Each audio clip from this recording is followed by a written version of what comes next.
Hey there, week 8, and we're getting into our first of 3 weeks of the Transcendentalists, a group that you cannot ignore whether you love them or hate them. And this week we've focused almost exclusively on the sort of the king of the Transcendentalists, Ralph Waldo Emerson, the sage of Concord. And I thought it would be fitting and proper for me to begin by reading just a tidbit from his essay, or lecture first, The American Scholar. Okay, here we go. The main enterprise of the world for splendor, for extent, is the upbuilding of a man. Here are the materials strewn along the ground.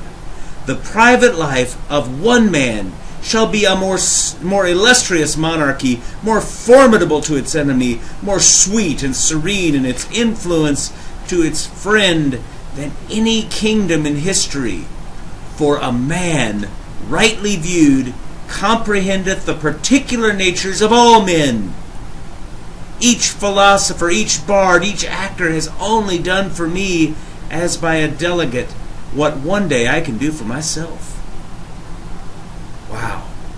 That's like, he's basically saying, go get him, Tiger. You can do it. You're important. You're super.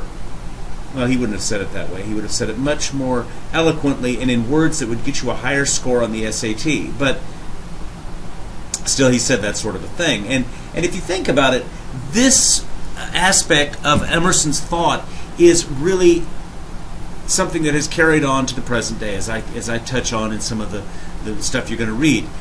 You're going to read three different things by Emerson this week. They're not hugely lengthy, but they're lengthy enough when you couple it with his rather sometimes difficult prose. You're not gonna wish that I'd given you more reading. I rather guess. I did skip over the Divinity School address because I figured most of you are not theologians and don't necessarily care about being a properly orthodox Unitarian, if there was ever such a thing. And so we skip that. But if you want to read it, be my guest. My copy in this book is pretty well marked up because I've read it a number of times.